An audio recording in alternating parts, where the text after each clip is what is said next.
Hey, Ideal Protein Nation! Have you missed me? Where have I been? I've got all kinds of stories for you, but I don't want to bore you with that because I've got so much great stuff in this show today. Hey, I tell you what, do you lack energy? Do you have brain fog or poor memory? Do you gain weight easy and you can't lose weight even with exercise? Do you have acne, sexual dysfunction, infertility, bad immune system, gastrointestinal problems, anxiety and depression? I tell you what, this show is for you. We are going to address a lot of this stuff and why it is the Ideal Protein Program is your answer. So let's go real quick. For those of you who may or may not even know about the Life Possible podcast, who am I and what's going on with this show? Well, I tell you what, my name's Dr. John Barnes, and I'm Clinic Director of Reset Wellness, in a suburb of Washington, D.C. Let me tell you a little bit about my story. You know, there's no easy way to put this, but back in 2015, I considered myself fat, sick, and depressed. And the challenge of it was I didn't see a way out. However, God brought me the Ideal Protein Protocol as the answer to all of my prayers. I definitely believe, both personal and professional, through one of my chiropractic patients. And now I'm living a totally different life, a life where I feel healthy, vibrant, and alive. I created the Life Possible podcast during the pandemic to bring the stories of Ideal Protein victory out. I wanted to profile people who had been successful, whether they were clients, coaches, or clinic owners, who've used the Ideal Protein Protocol like I did to totally transform their lives from the inside out. And now they're living lives that they never dreamed that they could. So who do I have for you today? Well, I am super excited about today because I'm bringing back one of our favorite guests, back by popular demand, Wendy White-Stevens. Wendy White-Stevens is the clinic director of the Institute for Metabolic Transformation, which is super, super important for this show today. And she's also the front woman for the Real Women of Ideal Protein. I know you've seen her on Facebook and Instagram and all over. We're going to hear her personal story of inspiration, of her initial weight loss through the Ideal Protein Protocol. And then she and I, this is the first episode of a two-part series that we're going to bring to you about the power of the protocol. Let's just put it that way. So without further ado, Dr. Barnes, be quiet. Bring out Wendy. Where is she? Hey, how are you? Hi, I'm doing well today. Thank you. Happy to be back. Yeah, back in the saddle, so to speak. And I can say that since you're coming to us from the great state of Texas, right? That's right. That's right. Yeah. I love it. I absolutely love it. Well, thank you, Wendy. I love having you on my show. I love doing encore. We had a couple of encore episodes out there before life got busy, from crazy for both of us. You've got stories, man. You've been all over the world, right? You've been all over the world. Living life possible. That's what happens. You get stories. How did you like to put that? Doing some main character shit? Yes, right. Doing some main character shit. Like, I feel like I have to be like motion with it. You just kind of do main character shit. Exactly. But that's what we've been up to. Excellent. Well, I tell you what, like I said, thank you for coming back on the show. You and I kind of got together and decided that we've got a couple of important shows in us that we would like to present to Ideal Protein Nation. And I always love to start these shows off with a story of success. You know, like Dr. Tran used to say, every pound has a story, and those stories should be told. Yeah. I think a lot of people are so familiar with you now because of the Real Women of Ideal Protein and because of you being out there on social media so much that they forget that you have a personal backstory. Yeah. And I think that, it's super important for people to re-engage in your story and hear from you. Yeah. So let's do that. That's where you started the conversation with me a couple of weeks ago when we were kind of spitballing about the episode. And you'd suggested that, go back and watch episode 9. You'd made some comments about you going back and watching some of it. And so I went back and watched. It is episode 9, like I said. Mm-hmm. And I thought, man, this is a great story. I love good stories. I've always loved a good comeback story. I'm an eternal advocate for the underdog, and I felt like my story had all those highlights, right? I was like you were, fat, sick, and depressed, right? Not doing what I wanted to in life. I was really sad about the things I was not able to do physically, let alone the mental aspects of where I was at 276 pounds. But what I really liked, I thought I would be uncomfortable rewatching it. I don't like to watch myself on video. Right. But I was actually kind of sucked right in to my own story, because even though we shot that episode 3 years ago now, there's still a lot of relevant pieces of that story, foundational, that are still true today. Like you called it universal in our conversation. Yeah. I feel like there are a lot of universal truths when undergoing the Ideal Protein protocol and you're facing that kind of a transformation. It was also cool for me to see where I have evolved and grown. There's not a steep divide, but it's just, what have I learned since, that 3-year mark? How have I grown and become that person that wants to strive to live a healthier long-term lifestyle, right? So for me, since that show 3 years ago, it's been the lifestyle piece, right? That's really what I've personally had to drill down on for myself. We know the science and magic of phase 1 works, right? Yep, absolutely. It's when I feel like I'm the wild card in my life, even though I just want to be like the ace in the hole, right? To continue with the card Yeah. It's like, how do we actually crack the shell on that nut of a long-term healthy lifestyle once we've kind of reached our weight objective, or if we were targeting another health issue with the protocol?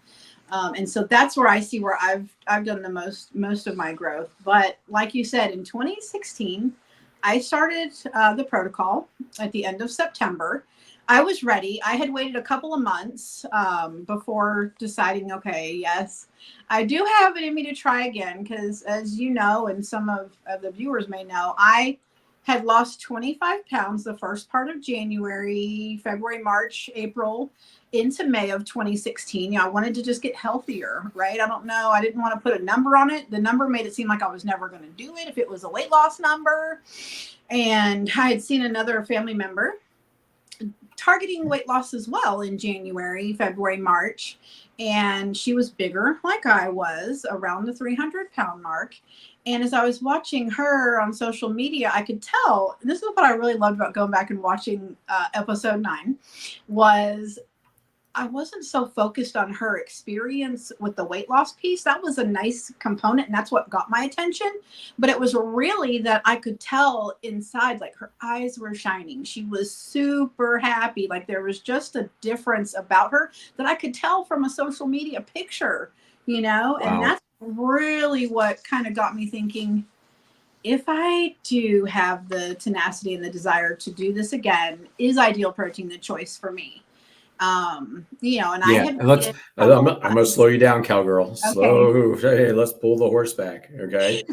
you just rewatched episode 9, but there are a lot of people out there, and I am going to encourage you. This is episode number 64 of the Life Possible podcast, and I'm going to encourage anyone who has not seen a lot of those other episodes to go back there, because part of the reason why I wanted to do this is, although there are going to be some individual details about your specific journey, there are some underlying universal things that people are going to connect with, right? There's parts of your story that lots of people have the same, oh my gosh, I thought I was the only one. Oh my gosh, that's how I feel, right? And so, yeah, please do if you get the chance. But again, we're rolling the clock all the way back to September 2016. Well, January 2016, right? Yeah. Okay. And so, again, seems to me like that's your quintessential New Year's resolution. Hey, I'm going to lose weight this year. Let's see what I can do. look, she's doing weight loss as well. And you're Yeah, following each other on exactly. social media, right? So we'll Yeah. set the stage a little bit better so people get that. Thank you. And yeah, so you're seeing that her experience is a little bit different from your experience. Yeah. I was doing another program, kind of trading points to eat right all day, losing some weight, feeling okay about it. Obviously, when you're targeting weight loss and you're losing, you're happy about that, right? Right. It just seemed that her experience was somehow different from what I was doing, not only from the results perspective, especially as we got to like March, April, she's 3 months, 4 months into it. I'm 3 months, 4 months into it. And she had really significant results from a numbers perspective, but she just looked so happy, and I was like, Yeah. I want to know what she's doing because she's glowing, right? I could just So tell she was absolutely excited and yeah. 100% down for what she was doing. Me, I was kind of feeling like, I don't know if this is going to work long term. It's a little bit sketchy. Then our daughter was graduating high school and end of year stuff with kids, end of the year school stuff with kids. And I, like, overnight, it felt like I put back on 30 of the pounds when I only lost 25, Yeah. Right. It was Right. still going gangbusters. So finally I'm like, okay, I need to reach out and just say, hey, what are you doing? I'd love for you to share. Well, and She it's kind of it's an I'll have what she's having kind of a moment. totally, and I'll have what she's having, right? Because at that point I'd already seen some of the the meals she was having, and I'm like, that's not suffering, Right. Right. that looks good and healthy, but it doesn't look like chicken and broccoli. And so she shared with me about Ideal Protein, and of course I was interested, and I thought, well, let me just see what I can find, and land on different things on the internet and social media. And I really liked what I saw with women. I Mm. appreciate anybody's health journey now more than I think I ever have, whether it's that last stubborn 15 pounds or you've got 60 pounds. Like, we know the value of even a 30-pound weight loss. And I'm so surprised at the number of people that have lost 30 pounds that say to me, I've only lost 30 pounds. I know, right? If I you think literally that, had that today. I'm I'm like, like, oh my God, you've lost 30 pounds. it's like, time out. I'm like, technically we could say that 30-pound weight loss just added over 8 years to your life, right? What kind of extension is that? Like, the quality of those years with the long-term healthy lifestyle and getting them, I want as much time out of this life I can get, right? And if it's 30 pounds, statistically, studies show it's up to 8 years of additional years in life. Wow. Like, that's wonderful. So there's significance to 30 pounds.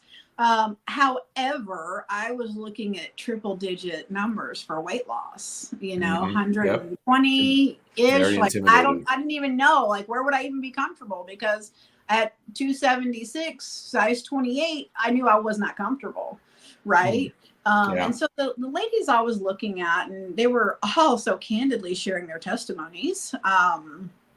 They all had muscle definition. They were shapely women. They still looked feminine, which I liked. I've always been a curvy lady. I didn't want to lose that. And I've just seen different results depending on how people go about targeting weight loss. And so I knew some things Yep. were definitely not for me. I was not going to do certain things.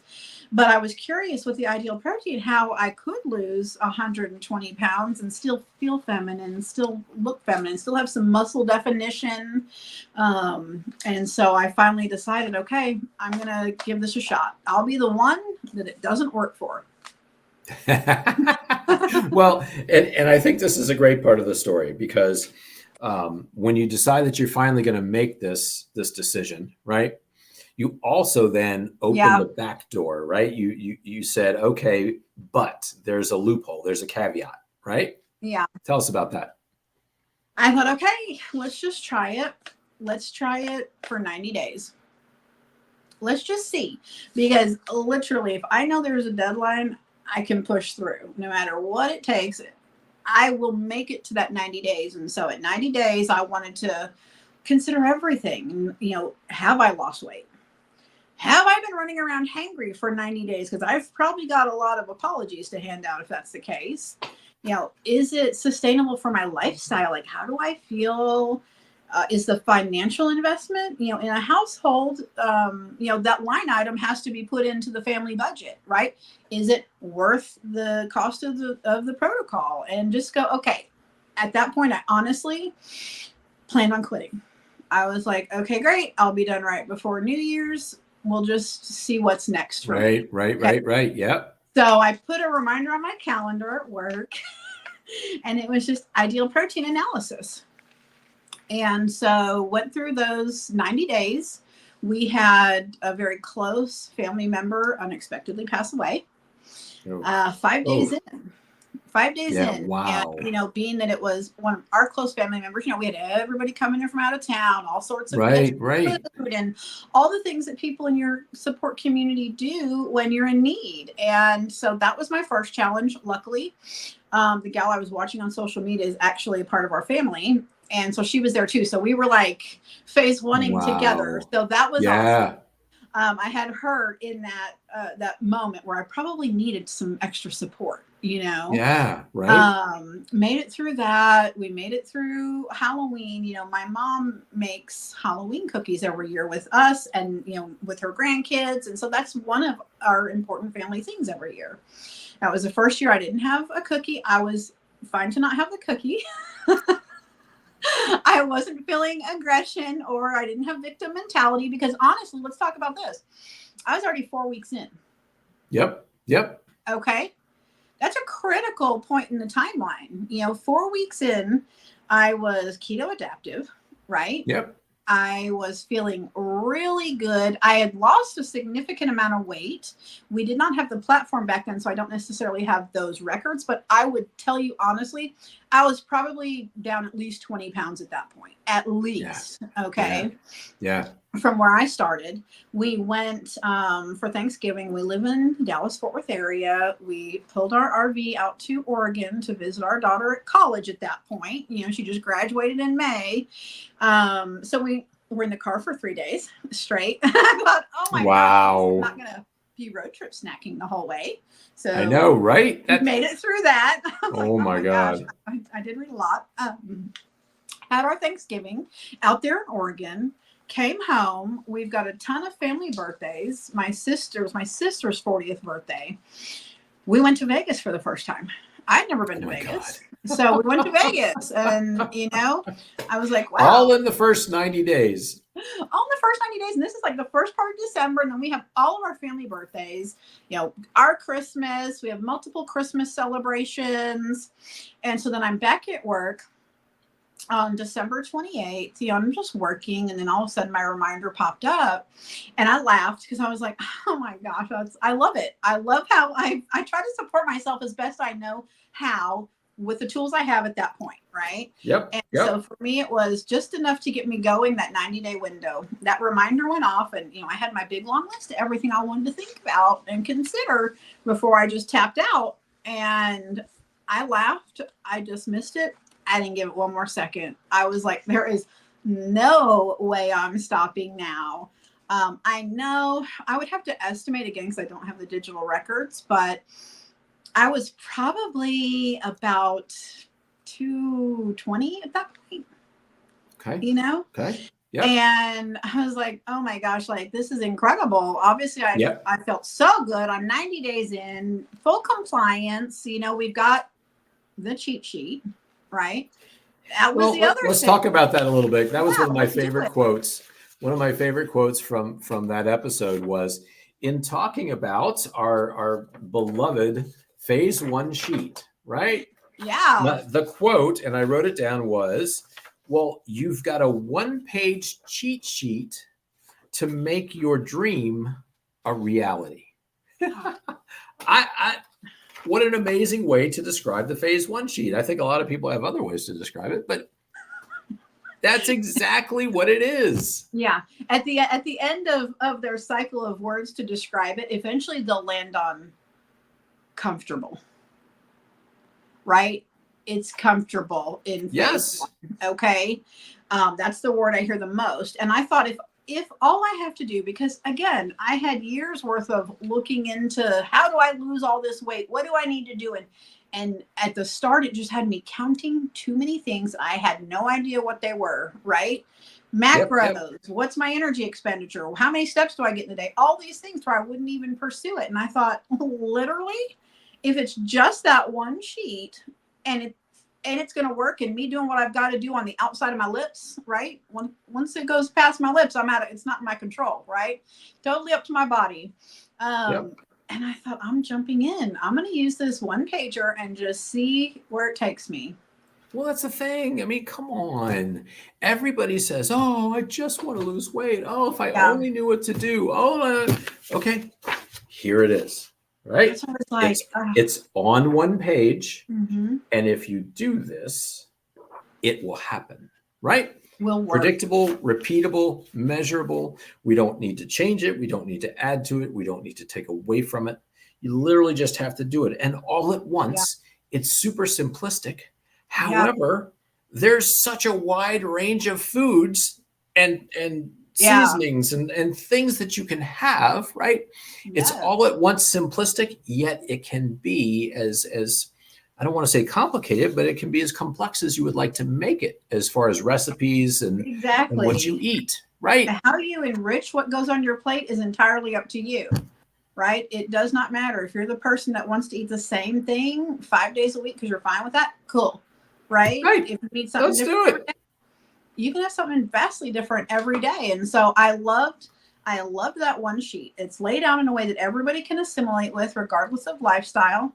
Here's breakfast, here's lunch, here's dinner, here's your snack. Oh, here's a couple of other things you've got to do at some point in the day, you know, and it's going to work. And so I was not about to put that cheat sheet in the shredder on December 28th. I was like, absolutely not. Well, you know, the other thing I love about it as well is you get somebody who says, oh, you know, like my wife is a really good cook, or my husband is a really good chef, and or I like to cook, or what. Perfect, right? Like what are all the cooking shows about these days? Okay, I'm going to give you 3 ingredients. Make me the best thing you can with cranberry, vanilla, and oatmeal. I mean, I'm just saying, right? So give them this sheet and say, look, the world is your oyster. Make me the best thing you can from this sheet. Right? Exactly. It can be as magical or as rinse and repeat as you want. I literally was talking to a client yesterday, and it's like, you know, ideal protein fits into your life. You don't have to make all these accommodations. And that was part of, you know, a factor to be considered, you know, especially as a wife and mom working full time. There's no such thing as a short commute in Dallas, Fort Worth. And so it's like, what all am I going to have to give? Because I felt like anything I was giving, I was taking away from another part of my life. Right. But so my reminder popped up.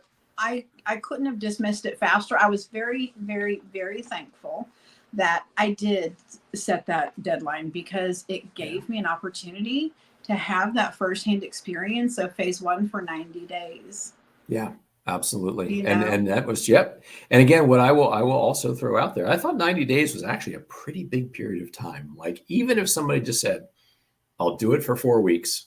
Yeah. And we'll see what happens. Right. Yeah. At the end of 4 weeks. 4 weeks is compelling enough, right? For me, I guess, 100%. I was desperate. That's just all there is to it. Like, I was so desperate to get healthier that I was like, if it's working out, like 90 days will let me know, yes or no. Like, unequivocally, no bones about it. I'm either I'll have a firm and final answer by 90 days. And I did. And it was hell yes. Yeah. Right. and again, you know, going back and listening to that, part of that too. And I thought that doing the show now was actually very apropos, because, you know, you did this because you had to lose so much weight. Yeah. Your journey took you through this part of the year, through the holiday season, into the new year, and the whole 9 yards. And you know what? Every year I'm constantly amazed, but there are people who show up and I say, well, is this really a good time for you? Understand, we got Thanksgiving coming up in 3 weeks, and then there's Christmas and all the things. And like, no, you know what, doc, like now is the time. Yeah. I'm ready. So I just need to do it. Okay, then let's go. Right. Let's do it. Yeah. And you said that you did not regret at all that you went through phase 1 through the holidays. No, I only regret that I didn't start in July.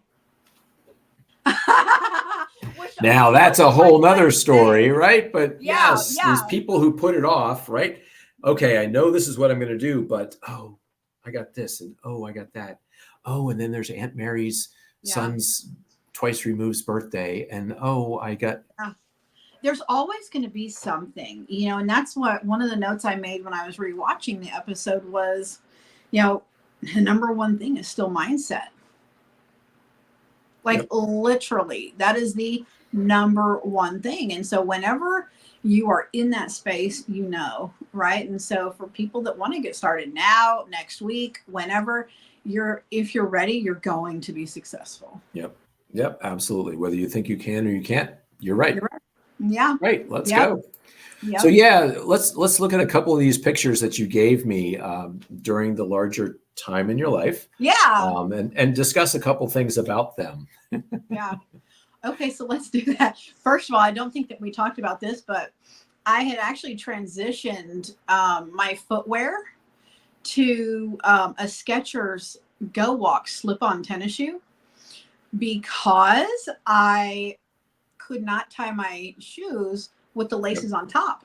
I was reaching over, and the best I could get was tying it to the side, and it drove me nuts. So I probably have on my Skechers Go Walks at the pumpkin patch. I love that. And having bought my first pair because of my hip surgery, I know exactly what you're talking about. Yeah. They made it easy. I didn't have to be bothered with that pesky bow tie. Now my tennis shoes are all lace up. But the family you can. Because I can. And every time I tie them, I'm like, yes, right. I just I do have a saying. So my coach has everybody come up with a little saying when they do something awesome. And so part of mine is biggity bang. So when I tie my shoelace, it's like biggity bang, right? Because it's a win. Oh my. You know? That's awesome. Biggity bang. So the family picture, when I looked back at this, I thought, that portrait technician really strategically placed the camera and me, right? Yeah. Right behind my husband, to where I'm like, barely leaning in, got my little head bobbling. And that's what happens is most of the time we become, if I'm on that side of the camera, most of the time I'm on the other side of the camera taking the picture. But if you allow yourself to be in the picture, right? You get a great shot of my head, and hopefully that's it, right? Yeah. Well, and we were laughing because yes, he placed you behind Chad, but literally then you crouch down like you're hiding behind him. If you look at the body language there, and again, if I was a photographer, I would have said, Wendy, can you sit up a little bit and get your head? Wow. I know, but that, the family right there is my why. Both of these pictures are kind of my whys, but my family, and that's what was killing me, was my kids were getting older, right? We were unhaving children, and I was missing out on some really great experiences that we would love to do as a family of 4, that I was either sitting out or just straight not participating because I couldn't. I just literally physically didn't have it in me. And then the other picture is me with one of my work besties. We were on the social committee, and I love bringing people together, whether it's at work and we get to have some social time to connect on a different level, or the Real Women of Ideal Protein. That's really, really why I started that, is because I love a sense of community, and that authentic connection in spaces, especially where we're interested, like long-term healthy lifestyles and wellness. Everybody needs more of that, right? And so we were here at the pumpkin patch. I mean, honestly, like my thought right now when I look at that picture is, I was half sitting down and it doesn't even look like it. Oh, wow. Yeah. Do you know what I mean? I didn't know that. Just Yeah. so uncomfortable. I still wanted, cute clothes, still, everything. It's just obesity was impacting my life in ways I don't know that I'll ever realize. Yeah. You Yeah. know, Wow. I want to focus on the future I want to build and not what I missed out on, but it was a lot, there, Yeah, sure. a wedding, friend's wedding. We're all there. Some other neighbor friends, Yep. obese, but still wanting to live my best life. And the Yep. picture, where I'm all like cutesy tootsy with my hat and my sunglasses and stuff. It's nice. I'm not gonna shy away from saying it feels good to look good, to feel like I look good, Yeah. and I'm not saying that I have all of the self-confidence in the world, but it just feels nice. Again, I was wanting to achieve that feminine silhouette with my Yep. weight loss, and it's there. I like it. I'm very happy in that picture. Yeah. Again, shining through, like you said, it Yeah, just, I think it gives you the confidence to be a little more fun, a little more yeah, brazen, a little more, right? yeah, And yeah, then I guess yeah. fun and brazen. Oh, Like that's like a and biggity bang moment, right? yes, biggity bang.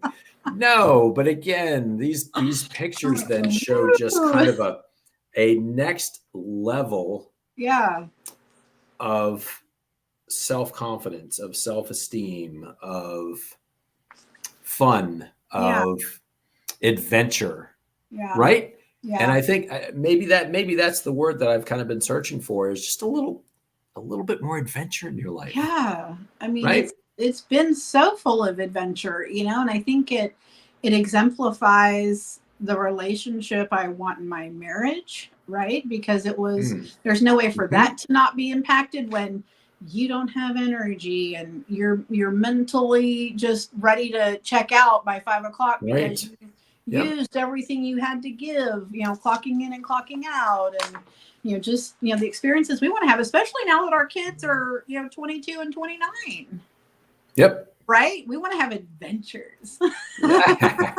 Well, and again, like that picture of you two, I love that picture, because to me, like I said, it kind of, I feel like you're on like a Spanish soap opera or something. Yeah, And it's just, that would be or just, Spanish soap like this opera. movie where you're spies, or you're Yeah, I mean, I love that. I make up stories about what movie that I was is. gonna say that sounds fun. I need to do that with that picture. But It's a great picture, and every part of your life is impacted. Whether if you think you're getting along just fine, you're not. That's all I have to say. You may not know what you're missing out on. You may not know what's on the other side of better health, but I can tell you it's everything you hope it would be. wow, there's the highlight moment right there. That's the quotable quote. And that brings me to, from the first episode that we did with you, the concept of you being sidelined, that you were a sideliner, right? That's Yeah, how you felt, that you were sitting on the sidelines of life, and you were not. This is main character shit right here. this is Oh my, totally, right? yeah. Yeah, this is not supporting actress stuff. And I say I was sidelined because that was my view. I was Yeah, sitting there watching watching, life. Yeah, watching life, and I was hurting because I wanted to be out there playing. So I was yep, literally sidelined.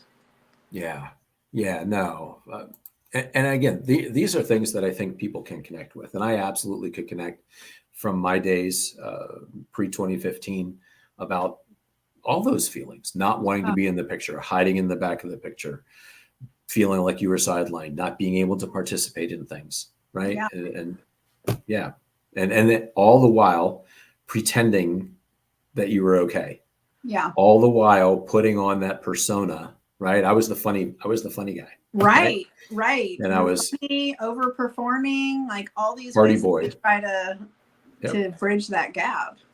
Yeah, absolutely, absolutely. So again, your total weight loss using the ideal protein protocol, Wendy, was how much? 126. 126 pounds. Yeah. Yeah, just flat out amazing. And that's something that we would refer to as transformational weight, I right? would say so. Yeah.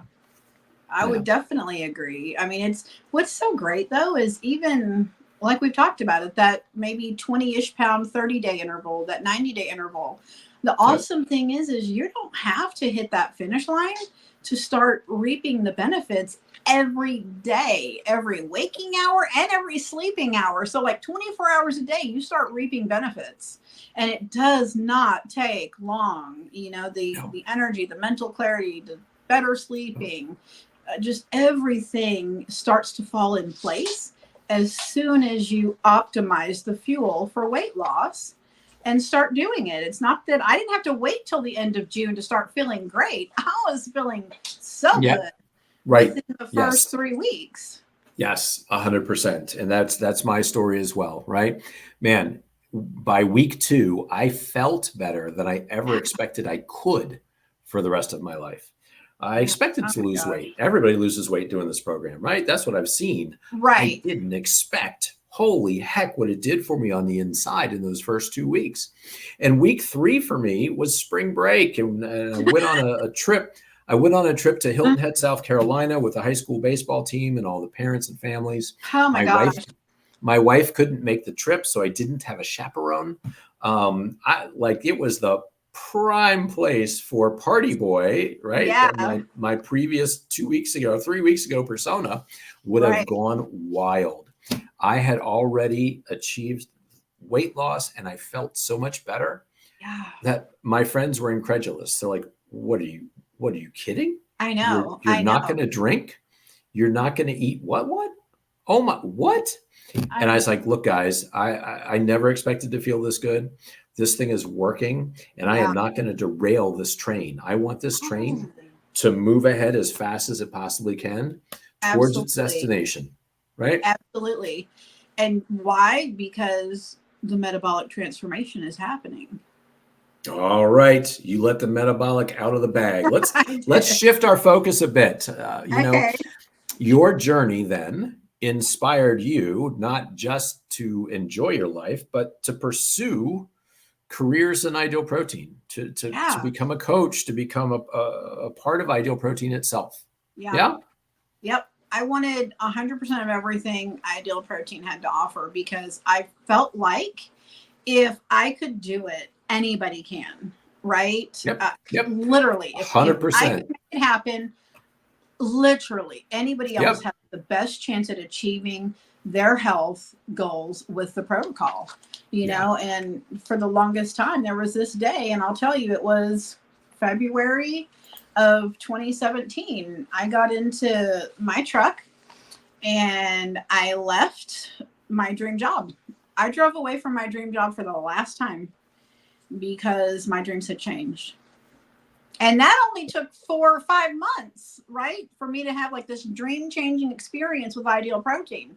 Life changing, yes, but all the dream changing starts happening too because things become possible. You had shared a podcast with me, the Level podcast.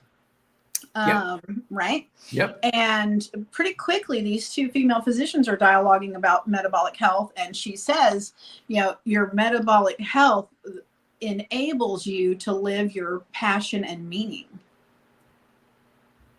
Wow. And I thought, that's exactly what happened. That's how Ideal Protein is dream changing. And I know that sounds sensational, but it is. Yeah, no, 100%. And so we are going to dive down this rabbit hole. So part of our inspiration for this show was to really kind of once again bring to the forefront what we feel are the two biggest components of the Ideal Protein protocol. And those are embodied. I don't think a lot of people know this. I talked about this with CEO Dawn Hawcliffe when I did her episode about 20 ago. We talked about the actual logo and how the logo has meaning, right? And the meaning of the logo, the diamond, it's representative of science, and the orange ball is actually representative of humanity. Yeah. And so when this logo was put together by the creative that made it, he actually had done interview after interview with coaches and clients and clinic owners to try to figure out how to put this together. And the brilliance of this still impacts me every day. Yeah. That he was able to see and understand that the protocol is the embodiment of where science meets humanity. Yeah. I was blown away, when it was revealed. It was a stark contrast to the previous logo, and there hadn't really been like any behind the scenes previews. Like nobody was saying anything. Nope, it was very hush hush. And Yep. then the big reveal, which I think was highly successful because it was so under wraps. I saw it and I thought, okay, that looks medical-ish, right? Kind of sterile. It's a circle and a square. Yeah, I'm just like, that was my reaction. I'm like, it's a circle square. I'm like, oh, it's me. Round peg, square hole. Okay. But when it came down to the thought process and the creative thoughts behind it, like the science and humanity, I'm like, in this experience with what we do and what the protocol is capable of, you cannot have one without the other. Nope. And that's the joy. It's the beauty. It's the chemistry. It's how the magic happens, right? When you combine those two things, the way that we do with the science of the protocol and personal one-on-one transformational coaching, boom, right there it is. And again, I will also say one of the most powerful moments about this logo for me was I was attending a training for Ideal Protein. One of my mentors, Dolores Zimbato, who got me started, she said that when she looks at this logo, she sees the embodiment of Dr. Tran. Yeah. Dr. Tran, who actually created the protocol, founder of Ideal Protein, because he embodied the best of science and humanity, and his legacy continues. Absolutely. I love that she shared that with you and that everybody now is getting to hear that. It's so true because a lot of times people do not know the story of Ideal Protein and what a beautiful human being the creator of the protocol is, Dr. Tran. I don't think there could have been a better person to care for me by extension of his protocol. Right. Truly, if I could pick, I would say absolutely him. He is just the science and humanity, all the best parts, best parts. Yeah, absolutely. So, this is too big for one show. This is bigger than the both of us. And we're going to take the time today to focus on the science aspect of the Ideal Protein protocol. And again, to me, when people understand the science behind it, they're even more successful in doing it, right? I need to know why I'm doing something in order to do something properly, right? Yes. And absolutely. I think it's super important to understand that this is not a diet. This is a medical protocol. It's a medically developed and professionally supervised protocol that actually works from the inside out. Right. This is getting healthy to lose weight as opposed to losing weight to get healthy. And that's one of the fundamental differences in the approach and why it's so successful for so many people. Right. Yes. What's the most common quote you hear when somebody is coming to you, having done the program years ago and needing to do the program again, and they say, it's the only program that has ever worked for me. Right. Yeah. Yeah. Yep, 110% all the time. And then I'm like, it's no chance that you and I have been connected because this time we're going to get it right forever. Yeah, absolutely. So, again, I always love to start, and I start this when I'm talking with clinic owners, when I'm talking with coaches, when I'm talking with corporate Ideal Protein. I love to start with the mission and the vision. Wow, did I scare you away? You didn't. I'm here. And I love it. It's not often that we get an opportunity to talk about the mission and the vision, right? Yep. But every time I read these, I'm like, that is so my mission and my vision. Like I couldn't be more in alignment. We're not, somewhat parallel. We're like right there. I want to empower people to achieve transformational weight loss and live a healthier life. I want that for everybody that wants it for themselves, because I can't want it more than they want it for themselves. I've tried. It does not work. And again, yes. And let's talk about two words in that mission that are, I think, the most powerful parts of it. Number one, to empower people to achieve, right? And that's the whole point. This program teaches you, it empowers you. Too often, I think that people are so bogged down with all of the social messaging and all of this discouragement out there. Yeah. All the messaging. Well, obesity is a multifactorial disease that has many different blah, blah, blah, blah, right? Oh, it's genetic. Oh, you can't do anything about it. Oh, you just have to take a drug or have surgery, right? All of these disempowering messages out there. And yet ours is super empowering. Right. You can do this. There is a way. And we're here to walk beside you and to teach you how to be successful. Yep. Right? Absolutely. 110%. I love the empowerment. I think that's a very valid word for, I love words. So the empowerment that I see happen, appointment by appointment, discovery by discovery,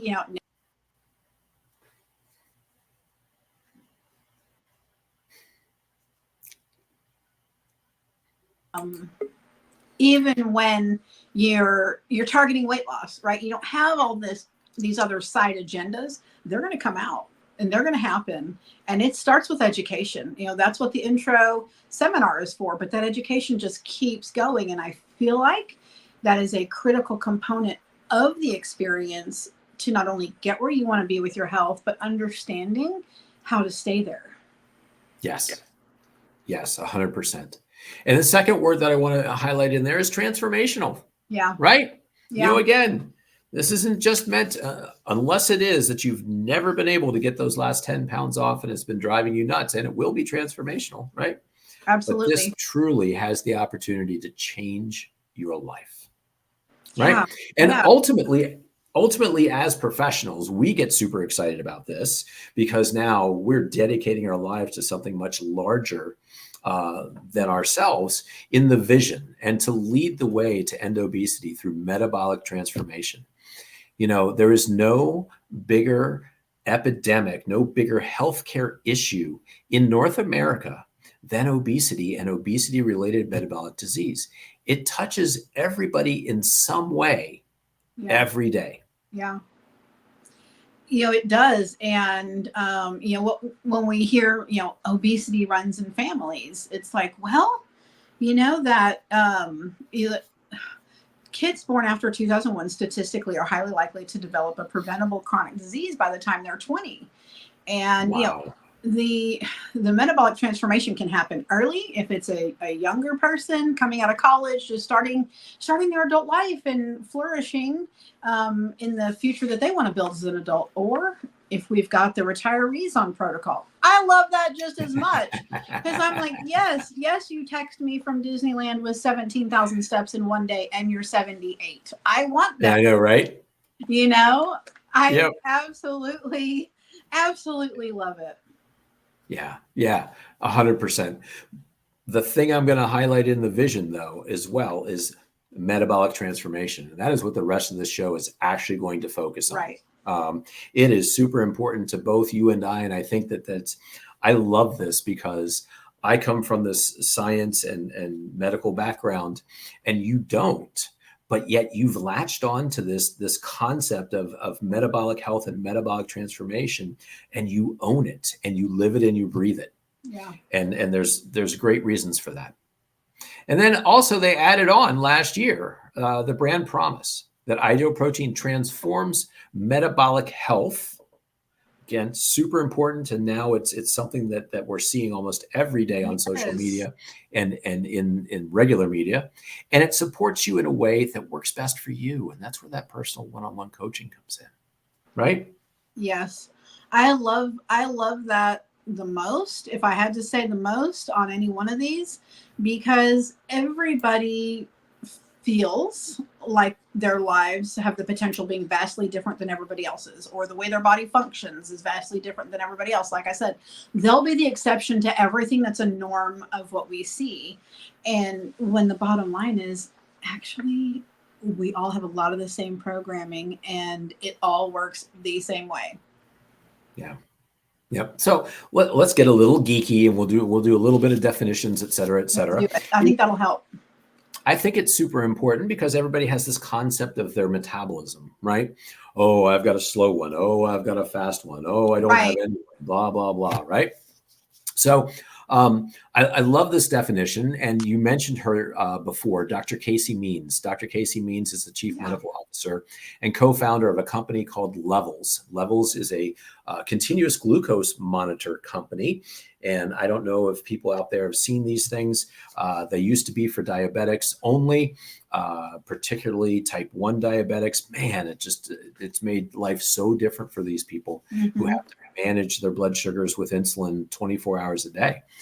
But for the average person now, to actually understand how food affects their blood sugar and or their metabolic health. And Casey has taken this concept in this company to a place that is super amazing. I respect and admire her tremendously. Levels CGMs, their blog on metabolic health is tremendous, and they talk about all kinds of different lifestyle factors. So I would certainly recommend the Levels CGM company's blog if you're interested in things like that. But Casey says this: metabolism is the set of cellular mechanisms that produce energy from our food and our environment to power every single cell in the human body. And that metabolic health is a term used to describe how well we actually do this is really what it comes down to, right? Right? How did you react when I sent you that blog and that definition? What did it strike a chord with you, Wendy? It was the first time I'd actually thought deeper about metabolism, right? What is it? So I think that definition, everybody needs to know that, because you're right. They do think, oh, it's how long do I digest food, whatever. But I thought it really is kind of the center point of the health measures for spectrum, like the spectrum for measuring health. And I loved that. It was a very, very good read. I have a lot of notes. I took a lot of notes, right? Like taking notes while I'm reading. I know, right? Yes, absolutely.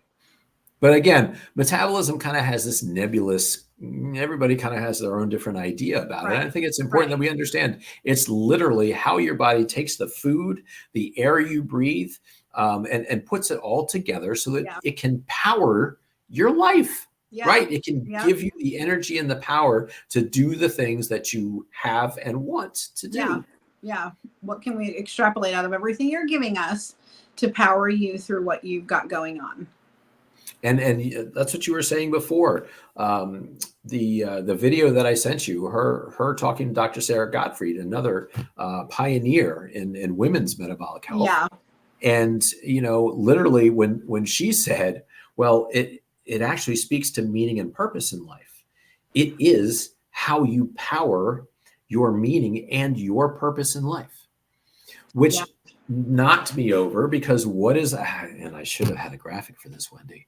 Okay. It speaks to the tagline for Ideal Protein, where it says, powering life possible.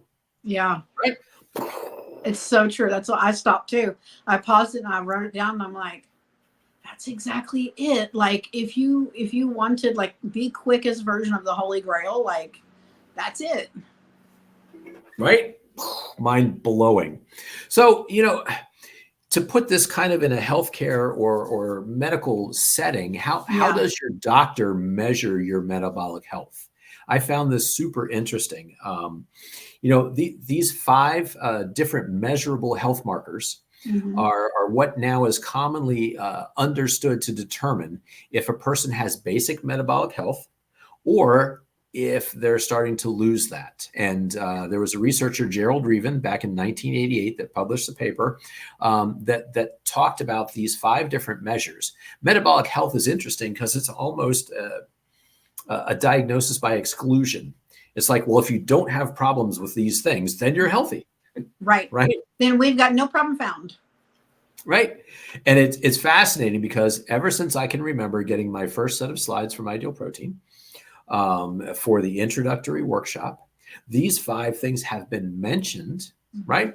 And so they're pretty important to talk about. So number 1 is weight circumference, and weight circumference, BMI.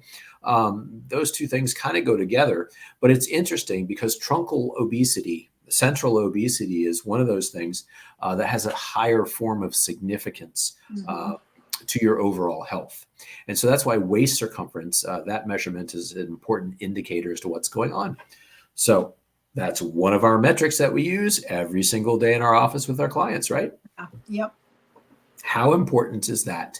And when we look at it and we see for men, it should be under 40 inches, and for women, it should be under 35 in order to register as metabolically healthy. Blood pressure should be less than 135/85. Okay. And a lot of people are like, wow, that seems a little bit high based on today's standards. Right. But way back when I went to chiropractic school, we were taught 120/80 is normal. It's kind of textbook deal, which now I know that those numbers come into question. But this is the standard that was set back in 1988. Blood glucose or blood sugar. And this is where Casey is super excited about it because of her company. But monitoring your blood glucose and understanding that if your sugar should be, fasting blood sugar should be 100 or above, 100 or below, right? That's what we're looking to see. Triglycerides, right? Triglycerides above 150. And HDL, which is known as your good cholesterol, right? Yeah. Good cholesterol should be above 40. And what's fascinating is to kind of see these metrics and understand, well, number 1, LDL is not on the list. Now, we're not going there. That's a whole nother episode. Right? That's a different rabbit hole, Wendy. I have been all the way down and come all the way back out of. I talk about that with my clients here. But notice that LDL is not on this list. Okay. Yep. But interestingly enough, triglycerides and HDL are. And I will tell you that in chiropractic school, one of the things I totally remember was that triglycerides is the most accurate indicator as to someone's nutrition, on how healthy their nutrition is. Now, back then, it was assumed that high triglycerides correlated with high fat intake, that you were eating too much fat. Right. Okay. But as we're going to see a little bit later on, that might not be the case. And yeah, good cholesterol. We want that to be high. We want to increase that HDL cholesterol. So, all right, we've been geeking out and we kind of find the science stuff, pretty interesting. But come on, metabolic health, who cares? Like, isn't that just, you should care. Yeah. Yeah. What does it mean for me? What's in it for me if I have good metabolic health? Or how do I recognize if I don't? I will tell you what it means for you on a daily basis, in your individual life, Mr. or Mrs. Ideal Protein Nation person. This is what metabolic health means to you. It means stable and sustained energy throughout your day, having sharp memory and recall, being able to sustain exercise endurance. It means fat burning ability and maintaining a healthy weight, stable mood. Oh, what? Stable mood or decreased anxiety and depression. Who could use that? Raise your hand. Right. Right? We all could use some of that. Yeah. Clear skin and reduced wrinkles. How many people are paying how much money for both of these things? I know. Right? And it amazes me, the poor teenagers in high school, right? Yeah. And once they hit and the acne comes out, right? Who's to know and who's to understand that your nutrition or your metabolic health actually underpins what's happening there? And that if you address that, you might actually be able to take control of what's happening there. Yeah. Improved fertility, improved sexual health, high functioning immune system, and a lower risk of chronic non-communicable diseases like diabetes and Alzheimer's, obesity, fatty liver disease. People are hearing about this now, right? Yes. Heart disease, stroke, and so many more. right? This is why metabolic health matters.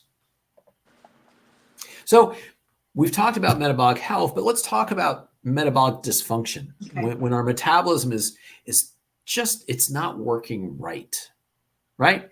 So metabolic dysfunction is a term to describe a metabolism not working properly, not able to power cells with the right fuels at the right times for them to function at their best.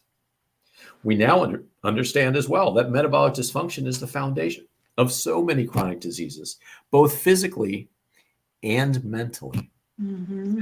How does this, what do you think about this, Wendy? When we started talking about this, how did this impact you? It kind of goes back to your tank talk.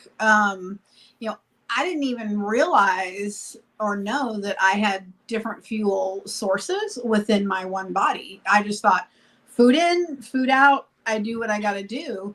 But when I read power cells with the right fuel at the right times for them to function at their best, I can quickly be transported back to a time when I was eating poorly and I was still, class 3 obese.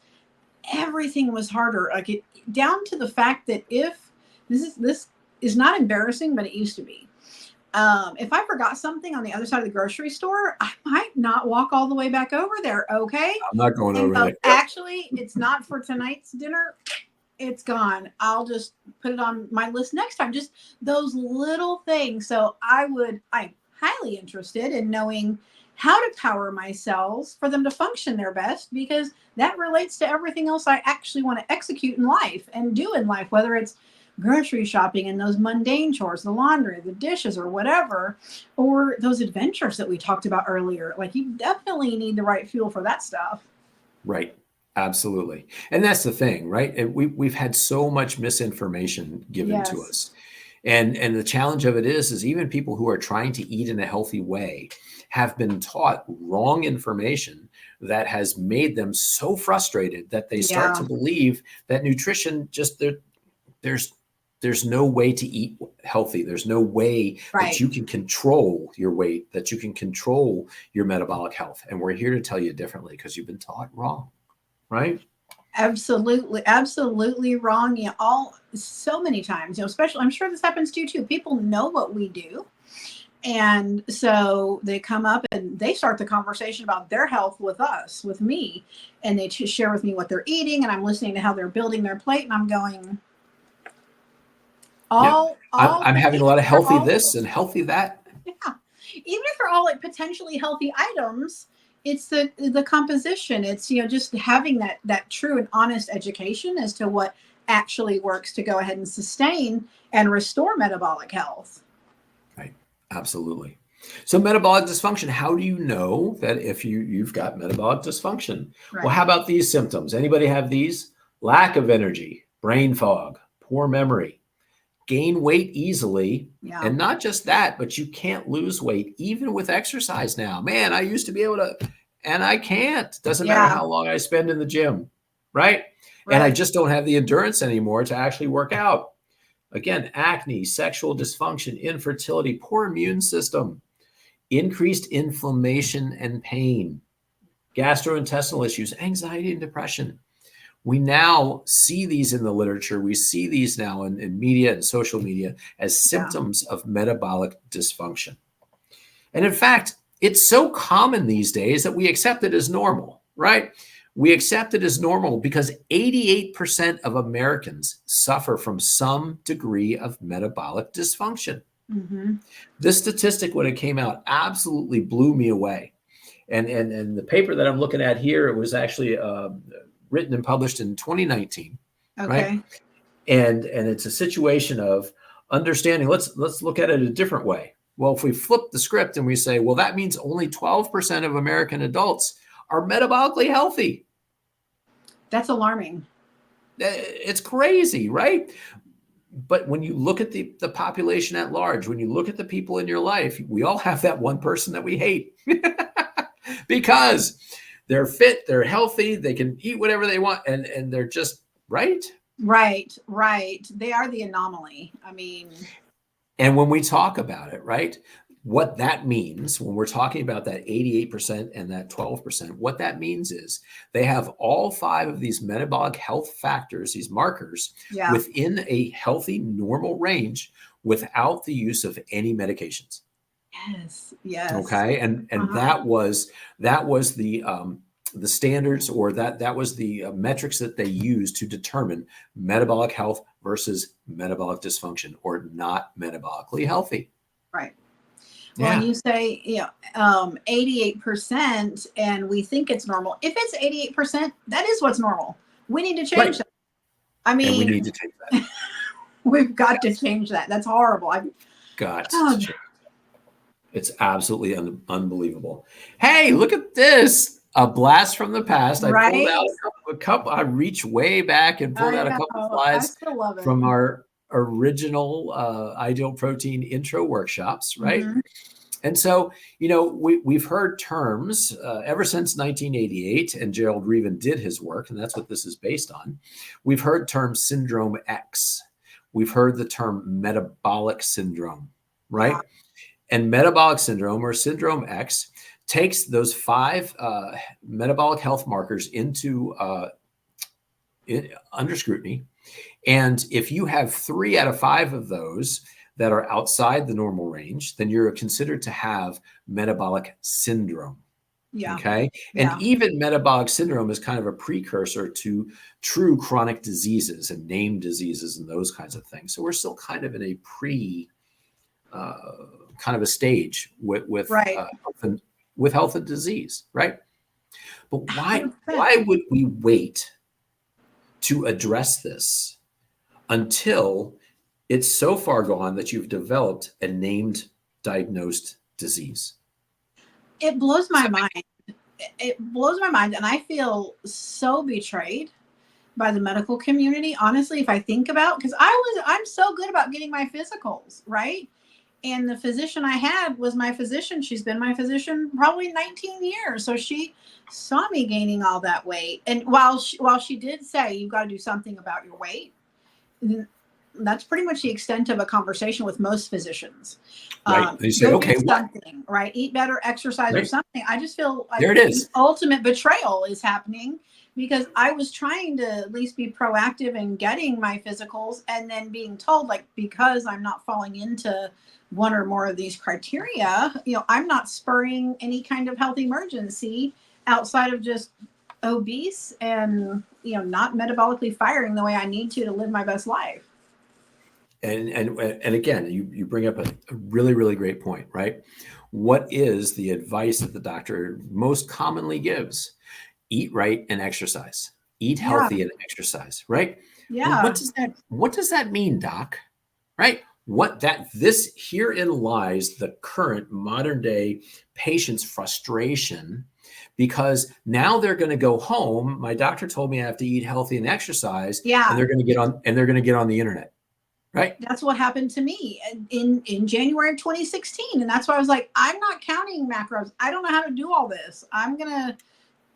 And one person's going to tell you eat this way. One person's going to tell you eat that way. I mean, again, right? Or you're at the grocery store and you grab the magazine because the magazine says, oh, eat to lose weight. Right. And this is where they're going to go. Don't these people deserve a medically developed and professionally supervised program that their doctor refers them to? Absolutely. Right? Mm-hmm. So that somebody can guide them, educate them, teach them, and empower them. Yes. Not only to lose weight, but learn true healthy nutrition for the human being. Yes. Yeah. What does it actually look like? What does it look like to lose the weight? Oh, there we go. We're diving into the tank head first. So Wendy, you made me do it. You brought it up. Right. You brought up the tank talk, and I'm threatening that I'm going to do my tank talk here on the Life Possible podcast. However, I'm going to refrain. We're going to hit a couple highlights. I may actually put a link to a video of my tank talk in the show notes. I've considered doing that to get the full blown version. But when we do our introductory seminars, right, I was taught by Dr. Dolores Zimbato to do the tank talk, because it is a great model. It's a great visual way to understand metabolism, metabolic health, what our body does with food, and how it turns it into energy or stores it away. Exactly. I love this. It's a great visual. I would love to see a Life Possible podcast short, like your first short, with a tank talk. You know, wow. I might be able to do that. We'll see how that goes over. Okay. All right. So again, tank talk according to Dr. Barnes, I always start off with this graphic here. We have 3 fuel tanks in our body where we store fuel or energy that our body should use. We've got a carbohydrate tank, we've got a fat tank, and we've got a protein tank, right? And if we eat the way that we were taught, healthy eating, and I'm very sad that I didn't put standard American diet abbreviated up there because it's very sad. It is. Right? But if you recognize that pyramid in the upper left-hand corner there, you'll understand that the base of that pyramid says 6 to 11 servings of bread, rice, cereal, and pasta. And I wonder, and I challenge, is there any human out there that still believes that 6 to 11 servings of bread, rice, cereal, and pasta is healthy for anybody? Not just one day, but every day. That's what we're right. Right. Daily. You do this. Right. And again, the fundamental scientific truth that blows people away when you teach it to them is that for every 4 net grams of carbs, right? And I say net grams of carbs because most people now get the whole net carbs. Oh, how many net carbs? Right? For every 4 net grams of carbs, that means total carbs minus fiber is the simplistic way to look at that. For every 4 usable carbohydrates that your body can either burn or store away, that dumps 1 teaspoon of sugar or glucose into your bloodstream after you eat it. Right? Yep. So we talked about one of the metrics of metabolic health is having blood sugar that registers 100 or below. Right? Wendy, in order to measure at 100 mgdl, when I prick my finger on a blood meter, because I'm a geek that way and I check it all the time, to measure 100, do you know how much sugar is supposed to be in your entire bloodstream? 1 teaspoon. 1 teaspoon of sugar, right? Yep. That's all that is supposed to be in your bloodstream to register the top end of normal fasting blood sugar, right? The top end. The top end, right? So let's do the quintessential example. Let's have a piece of bread. Average is about 20 grams of carbs. Right? Let's do the quick math. 20 divided by 4 equals 5. 5 teaspoons of sugar that's dumped into your bloodstream at one time. So in the graphic here, what I like to try to show is that, yes, the standard American diet, even if it's healthy, that what we've been taught is very, very carb heavy, right? 50 and above % of your energy intake comes from carbohydrates. And so we're showing that those carbohydrates, when they hit your bloodstream, the hormone insulin has to come out, your body's hormonal response to food. And when your blood sugar rises above normal, insulin is secreted by your pancreas. That ideal protein coaches and clinic owners love the pancreas. And insulin comes out and it takes that blood sugar and says, hey, we can't do this. Too much blood sugar in our bloodstream damages tissues, all kinds of things. So let's get it out. And let's store it away for later. We don't need it right now, but we're gonna manage it just in case. Yep, let's store it away for later. So we've got this carb tank, but it's a little bitty carb tank. It's actually a small carb tank. The average human being can store between 12 and 2,000 calories of carb fuel. Right? That's small. Yeah, it is. And so insulin keeps trying to stuff it in the carb tank. But I'm telling you, if you have your oatmeal and orange juice for breakfast, and then your mid-morning snack, somebody brought muffins in, right? Right. And then for lunch, they say, hey, we're going to go to Taco Bell. Oh, no, we're going to go healthy today. We're going to go to Subway. Yep. And get me a sub. Yeah. Right? Uh-huh. And what have you been doing all day? Well, I've been answering emails and doing Zoom calls. I don't know about you. Right? So my carb tank is going to be full. Yeah. Right? Yeah, you filled it at breakfast. And so if insulin then can't stick that sugar in your carb tank, it's still going to put it somewhere. And so it's got this crazy ability to transform that extra sugar into these things called triglycerides. Where have we heard about triglycerides? We heard the T word as one of our 5 measures of metabolic health. One of our 5 measures of metabolic health. I learned it as the most important indicator as to someone's nutrition, right? Yes. But as it turns out, it's not necessarily the fats in your nutrition. It's the carbs that insulin takes, changes into triglycerides, and stores them away in the fat tank, right? It's unbelievable, but yes. Not only does insulin store them away in your fat tank, but it puts a lock on that fat tank and it won't let you burn fat for fuel. Okay? Because insulin is the storage hormone. It shifts your metabolism the way your body takes food, turns it into energy, and has your body burn it, right? Yep. Insulin says, no, we've got too much glucose, too much sugar energy, too much carb energy in the body, and we need to do something to manage it. Mm-hmm. The carb storage tank is full, and I still got all this extra. Yeah. So I'm going to turn it into triglycerides, and we're going to store it away long-term as fat, and I'm going to force you to burn carbs as your primary fuel. Yeah. I'm going to force you to do that, right? And so now we're forcing our bodies to burn carbs all day long when literally that's not the way human physiology was designed. We are the ultimate hybrid car. We are the world's first hybrid, right? Yep. Our body is supposed to burn fat and supposed to burn carbs, and it's supposed to be able to choose what is the most efficient fuel for what I'm doing right now. Yes. Right? For this trip, what am I doing? And like I like to say, Wendy, ain't nobody supposed to be burning carbs on a Zoom call. I know. I love that. Or answering emails. It's a way to have it make sense. Like you don't need that to do generally what a day in the life of looks like today. No, and our sedentary life became more sedentary here post-pandemic. Yeah. Right? Oh, did it ever? It did. Absolutely. 100%. So here we are at home. We're on Zoom calls. We're answering emails. We're doing all the things, We're teleworking from home. And we have been taught to force carbs into our body every 2 to 3 hours so that we'll have energy for the next 2 to 3 hours. Right. If our ancestors lived their lives that way, if they had to rely on what they ate every 2 to 3 hours to fuel and live their life that way, we wouldn't be here on this planet. No, the extinction would have happened long ago. I agree. It makes no sense from a survival standpoint. Yeah. Right? Absolutely. Are you with me? I'm picking up what you're laying down. Can I get an amen? Amen. There we go. All right. We are geeking out. We're having a blast.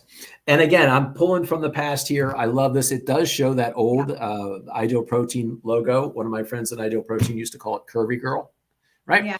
I couldn't identify with Curvy Girl, yet I carried around my green bag with my big Curvy Girl on the side. Ideal Protein foods, right? Thank God for the circle square. But here we go, right?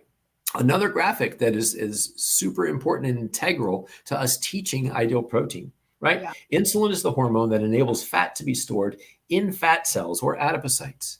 Insulin takes carbs and fats and creates triglycerides out of them and then stores those triglycerides away. Hence, if we're going to make that applicable to your daily life, that's why your triglycerides are through the roof when you go to the doctor, right? Yeah. So then, right, if this continues on, consistently, the chronic overconsumption of carbohydrates in this kind of a nutritional scenario, in this kind of diet, whether it's healthy or whether it's not healthy, it wears on the system, right? And like I like to say, it's like alcohol or exposing your body to something. At first, it doesn't take a whole lot to get the effect. Right. So at first, it doesn't take a whole lot of insulin to store everything away and sort and divide that excess carbohydrates, the excess sugar. But chronically over time, your body builds a tolerance to insulin and it says, we're not going to listen anymore, right? Yep. I know you're here, but we're not going to do anything about it, right? And so your pancreas pumps out more and more and more insulin to get the job done, right?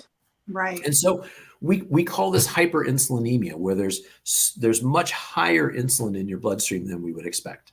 All right. Yeah. So again, I want to make this useful to the everyday person, right?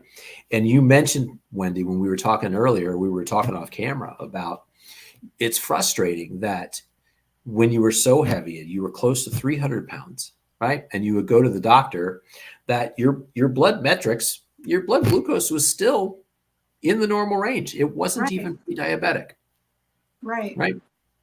So interestingly, something that's been brought up, and I see it now, it's starting to catch hold, is the idea that maybe those 5 metrics aren't enough. And maybe the 6th metric that we should start measuring to measure metabolic health is actually fasting insulin, right?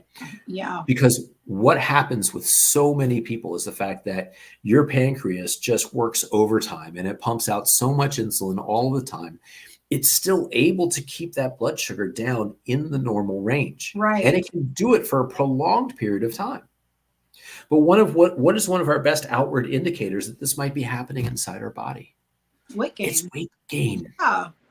Right. Yep. Right. So Wendy, is that weight causing ill metabolic health? Or is that weight an outward sign of I think it's a illness? secondary condition. Right. 100%. Yeah. Right? Yeah. 100%. And so maybe it is that if your doctor had done fasting insulin on you, she'd say, whoa, yeah, you're off the chart. We gotta back this train up before you get diabetes, before your body cannot handle it, your pancreas can't sustain it anymore, and boom, the blood sugars are high all the time, and now we have a full-blown disease. Yeah, this is your future, right? And so this situation where your body stops listening to the insulin and forces it to produce so much to get the same little effect is called insulin resistance, right? Yeah. Wendy, have you heard of insulin resistance? I have. Okay. I would say I've heard about it more since the pandemic. 100%. Yeah. I love that it's in conversation now. 100%. You know why? There has been now such a shift in focus, and it's happening in medicine towards metabolic health since the pandemic. Because if you think about it, right, what were the biggest factors that predisposed somebody to having a really adverse reaction, hospitalization, or death from COVID? They finally came out and said it's obesity. It's obesity, it's metabolic disease. Right. Obesity, diabetes, and cardiovascular disease were the top 3. Yeah. Right. And now we understand they're all related metabolically from the inside out. And this is why now this is a topic of conversation in the mainstream media. It's a topic of conversation in modern medicine. And this is why we need to understand this. There's a study that came out that showed that Google searches from your average individual on metabolic health now is through the roof. I love that. Right. And insulin resistance is starting to become a word that we hear and see all the time, but most people still don't understand how it happens. Yeah. Okay. It's ambiguous as the word metabolism, right? Yep. And so I've been doing this Tank Talk for 8 years now. Yeah. And I haven't been calling it insulin resistance until there's a word for that, right? This is just the metabolic dysfunction that goes on that went on inside my body that I had no concept as to why it happened or what was going on. Yeah. However, I do know what happened when I did the ideal protein protocol, right? Yes. I do know what happened. So last week, and I geeked out all over you the past 2 weeks, right? Because this has been mind-blowing for me. Last week, a paper came out. A paper was published. Yeah. And I have given this paper to no more than 20. I have to buy ink cartridges because I have given this paper to no less than 20 individuals and then luckily just putting it out on emails, right? Yeah. Yeah. There was a paper published by a worldwide insurance reinsurer, which I had no idea there was such a thing, right? So there are companies evidently out there, just like Fannie Mae. You get a mortgage, and Fannie Mae might buy your mortgage and assume the risk. Sure. Right. Same thing in the insurance industry. You might get a life insurance policy. I've got Allstate right next door. And so I might go over there and get a life insurance policy, right? Yeah. I have to get a physical. They have to check all kinds of things, right? And then they say, okay, this is how much it's going to cost you for us to insure your life, right? Yeah. Yes. And then after they do that, there is a reinsurer like Swiss Re, this company, that might buy your life insurance policy and assume the risk involved in that in buying the policy, right? And so Swiss Re actually puts out this 9-page paper. I know, because I've been printing out 9 pages for everybody. I only do the front one in color though. Yeah. 9-page paper about metabolic health. 9 pages about, oh my gosh, we understand now the lifestyle factors that contribute to metabolic health and metabolic dysfunction. Mm-hmm. And if we learn to understand and measure these factors in our people that we are insuring, we can mitigate our risk even better, because now we understand. If we can see this earlier than having a disease, we should be able to spot this. We can raise the premiums. Right. The liability risk assessment changes significantly. I love that. Significantly, yes. And they came up with this diagram, and literally I'm surprised I don't have it as a fat head on my office wall right now. And it's only a matter of time. It's only a matter of time, Wendy. Right? Okay. And I'm thinking to myself, this is the most brilliant paper that I've ever seen. Mm-hmm. This is the most brilliant diagram that I've ever seen about metabolic health, insulin resistance, lifestyle factors, and chronic disease. And I find that it comes from my boy, Ben Bickman. Yeah. Right? Dr. Ben Bickman, the foremost researcher in insulin resistance, metabolism, metabolic health in the United States and the world, for that matter, collaborated with them. And now big insurance is getting in this game. It's interesting it's interesting that a company, a secondary insurer for life insurance, would put the kind of pieces together for this puzzle. Yep. And they have, outside of us losing our own lives, they have they're the next level of what's at stake, right? What could we lose? What could this cost us? And these are what we want to look at as to what this is going to cost us. Yep. And so what's fascinating about this, right? If we take a deeper look into that, and I still don't think people are going to be able to see this on their screen, but the roots of the tree, okay, the foundation of the problem here are lifestyle factors, right? Yeah. And so the lifestyle factors that they show us, one is chronic stress, and we can agree that stress certainly contributes to this, right? Yeah, absolutely. The next one says sugar. Okay. Next one says lack of sleep. We know that sleep is super important for your health. Right. Metabolic health, etc. And the next one is processed foods. Right. Processed foods. Processed foods generally carry a lot of sugar. A lot of different additives, carbohydrates, sugars. Right. Yeah. Yep. Right. And so then the next one very specifically says processed carbohydrates. Right. And then the very last one says sedentary lifestyle. Okay. So of the six different things that they put down there, 3 of them are nutritional. Right. And 2 of them talk about carbs specifically, but the other one, right? We know what the other one is too. Yeah. Okay. And so those things, what is the most important lifestyle factor that you can address, that you can actually do something about to have an impact on your metabolic health and or the creation of dysfunction, the creation of insulin resistance, right? Yeah. It's nutrition. It is. Right? Yes. Yes, we want to address exercise and the sedentary lifestyle. Yes, we want to create ways to mitigate our chronic stress. And absolutely, we need to get the rest and the sleep that our body needs. But also the number one thing, right? Nothing in here says genetics. Nothing in here says it's a multifactorial. Right. The environment and the okay. All Sorry. the things we want to lean on to make it not All our the things we want to lean on, right? fault. And so again, Wendy, I can't get away from this. My social media feed every single day comes out with there's a new tidbit every day that points to all of this stuff. The trickle down effect from this is going to be huge in the next year. I'm telling you, 2024 is the year of metabolic health, right? Yeah. So my boy Ben Bickman throws up here today, right? He throws this thing up based on another paper that was just published. And he says, there's so much debate on the causes of insulin resistance. And he appreciates the debate because that's the kind of guy he is. He is the ultimate scientist. He wants to encourage debate. He wants to understand from every aspect. But he says, however, one principle stands supreme.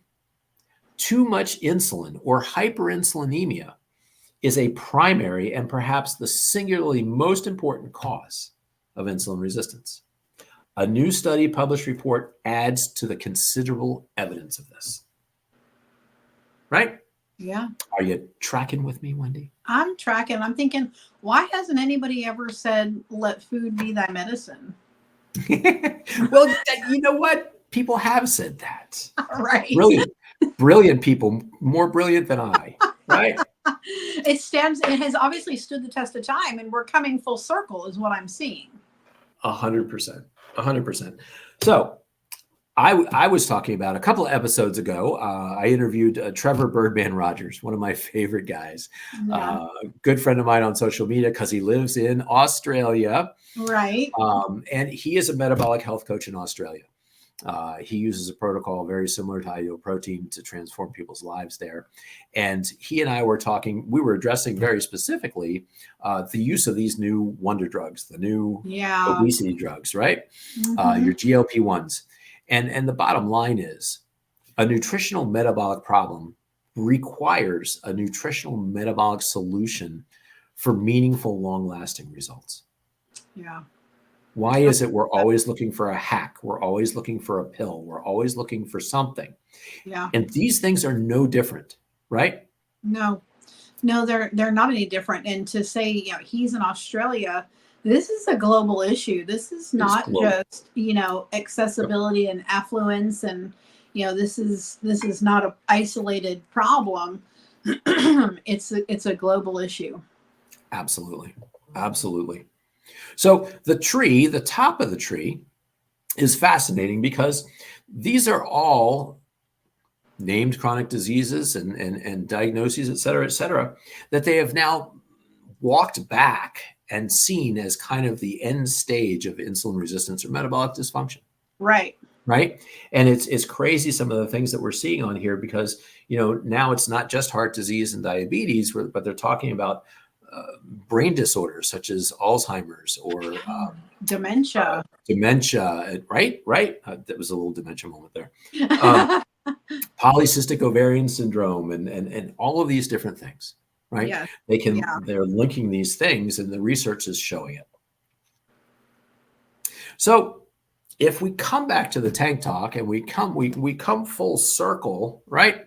And we talk about what we've been preaching now for 20 years. And now that we are understanding differently and new every single day, right? At its most basic, phase one of the ideal protein protocol, the way it metabolically acts inside our body to reverse hyperinsulinemia, right? To reverse metabolic dysfunction is number one, we cut the carbs way down, right? We use, if we're going to be scientific and geeky about it, we use therapeutic carbohydrate restriction. Exactly. In order to create the metabolic situation inside called ketosis, the metabolic state of ketosis, right? Yep. We restrict the carbohydrate. It's not a zero carbohydrate diet. It's a low carbohydrate diet. Right. Right. However, that drains our carb storage tank, that shifts our body into a state of ketosis because insulin is now finally able to come under control. Yeah. If those carbs aren't coming in, if we decrease significantly those amount of carbs, the hormone insulin, the pancreas can rest. It can stop pumping out all that excess insulin to deal with those extra carbs, right? Yes. We get a shift in our metabolism, in the control of our metabolism, to a different hormone called glucagon. Not many people know about, raise your hand if you know about glucagon. Right. And if you do, you're an Ideal Protein clinic owner, coach, or client.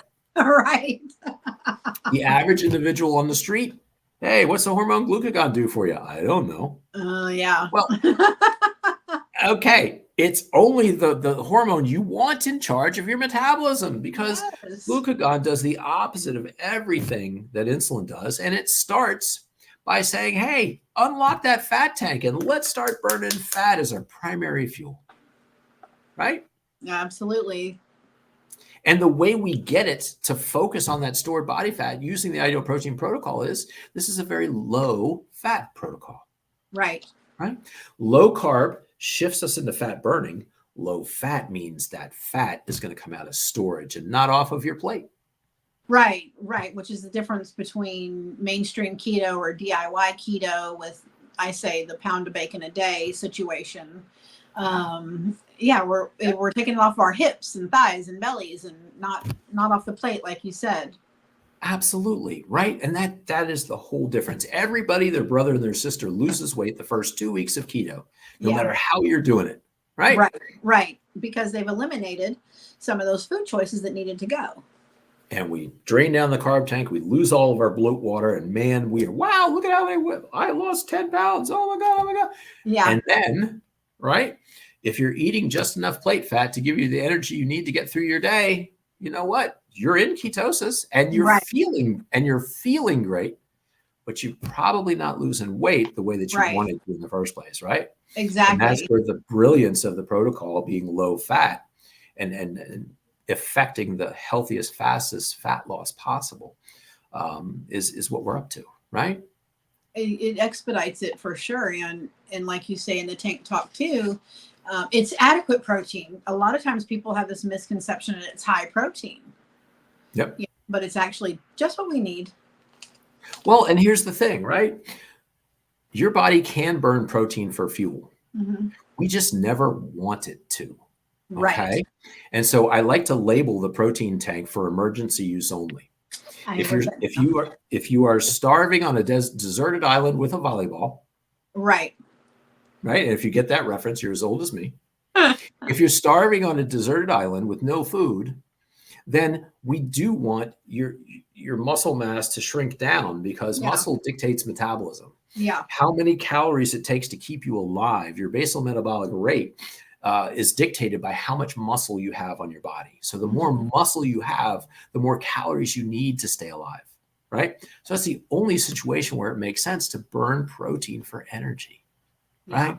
Absolutely. We don't want to do that. But when you're in a state of ketosis, your body is going to start burning some protein, because if we break down protein, the fuel that we can create from it is glucose or blood sugar. Yeah. And so we can kind of manage that blood sugar. It's the easiest and the quickest way to do that. But eventually, as our body stays in a state of ketosis and gets more efficient at that, it actually shifts more of the focus to creating glucose from the burned body fat, which is fantastic, right? But and so the word, right? Your favorite word? Gluconeogenesis. There we go.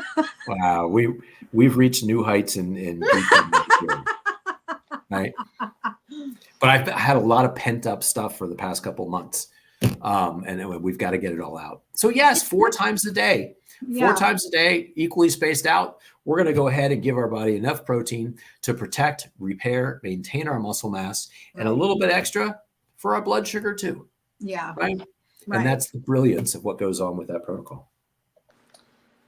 If we were going to go more in depth, we would go, this is a chart that we've used in our intro workshops, that it's been handed down from generation to generation of Ideal Protein coaches and clinic owners, but it shows the different things that insulin does physiologic in your body and glucagon does physiologically in your body.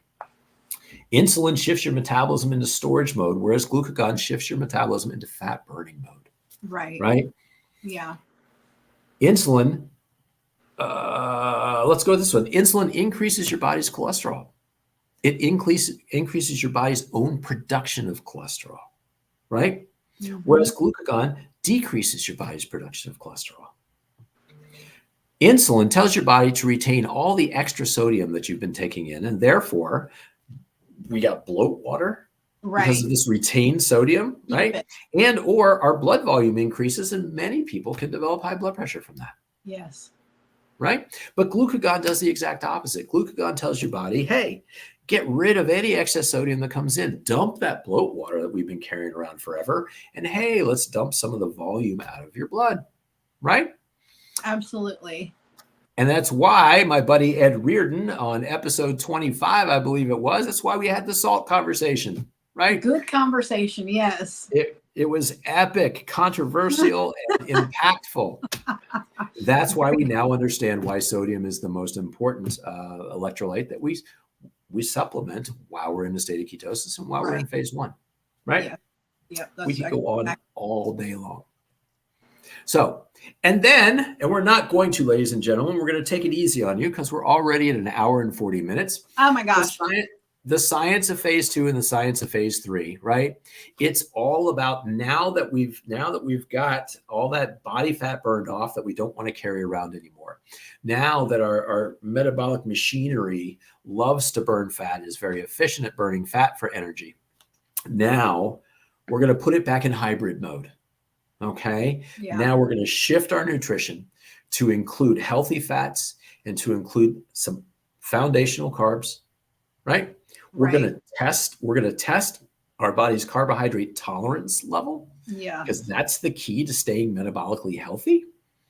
And when we determine the foods that do that for you, your body is going to be what we call metabolically flexible. Okay. I still might not be able to touch my toes, but I'm going to be metabolically flexible on the inside. That's what matters, right? That's the kind of flexibility, like be flexy and you know it, right? I like that. I'm flexy, and you'd think that we're just, wow, it must be the ketones. But so that way, your body can make its decision. Yeah. What is the most efficient fuel for the activity that I'm doing right now? So right now, our bodies are burning fat instead of carbs because that's the appropriate fuel for podcasts. That's the appropriate fuel for Zoom calls and emails. And when I go to the gym and I start pumping iron, or I get on the treadmill or the bike, you know what? We're going to shift into carb burning mode for a while if I hit it intensely, right? Yeah, exactly. And that's the way your body was supposed to figure it out. I love that. I love that. And moving into phase 2, I love all 3 phases. And I know this. I tell everybody it's so exciting. I love it. I love it for a different reason, but the commonality is you need to still stay curious, right? Because we got lots more to learn. Yep. I'm not saying we understand it all. We know it all. There's stuff that we can still tweak. That's the beauty that the protocol has been updated for current research and science. Right? Exactly. And that's where we have this new phase 2 system, which is so much fun. It's been a game changer. I couldn't love it more, literally. Seriously. Yeah. And that's what I keep saying there. Well, did you do phase 2 properly the first, or did you? Well, no, I skipped out because it was dumb, Yeah. 2 weeks where you're just going to shift. You didn't give me any new foods. Well, phase 2 is all different, and you get new foods right out of the gate. We have a lot of fun. It's a lot of fun, and you deserve it after your phase 1 experience. You deserve nothing less than to understand that you need the phase 2, phase 3 experience. You don't want to hear at the beginning of phase 1 that's the easy part. Yeah. It works for everybody. It literally does. And it's when, like I said, I'm the wild card in my life. And I love that. You need that phase 2, phase 3 experience so that you can have, it goes back to our vision, right? You can be empowered to know the absolute truth about what you need at your more desirable, healthier weight, and how can I stay there, right? We've got a roadmap for that too. Just wrap up phase 1 and get ready for your new map. And you know what? Again, predictable, repeatable, and measurable. I don't care what phase. No, that's what I love.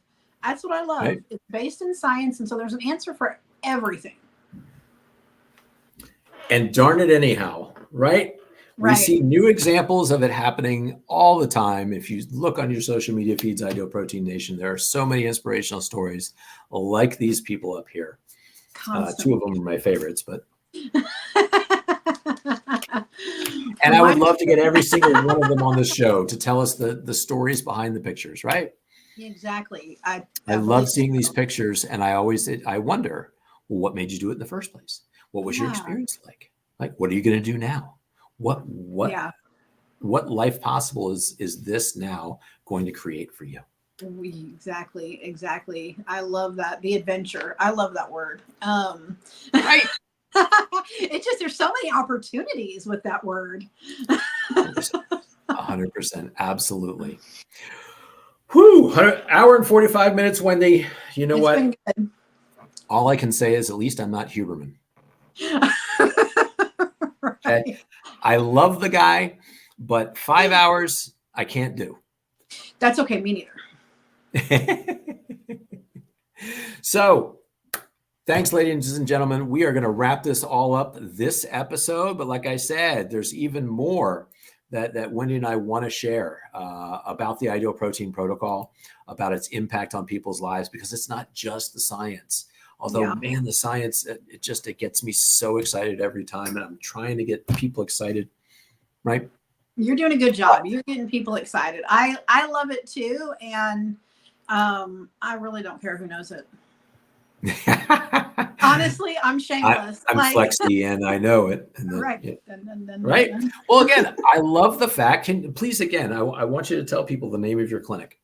The Institute for Metabolic Transformation. We have locations in North Texas, but we also service displaced clients virtually. If there's not a clinic near them, we'd love to reach out and do great work together. Yeah, absolutely. You know, and that's something that we all do these days. I love the fact that it's the Institute for Metabolic Transformation. You kind of know what Right? you're signing up for. Come on, man. Right? You can't. People would have thought I would have named my clinic that, right? I know, right? But I love Reset Wellness too, because everybody would love to just have a button to push, a reset button. And this is it. And this is it. Right? I absolutely love it is that. it is a one page. One and done. One page sheet to achieve your dream. It absolutely is. I love that. Well, thank you so much for having me on. I appreciate Absolutely, it. This my was pleasure. part one of a 2-part series. Yep. And I look forward to coming back. Get your tissues ready. We're going to do the humanity portion next episode, right? Okay. I'll be ready. We're all going to need them, myself included.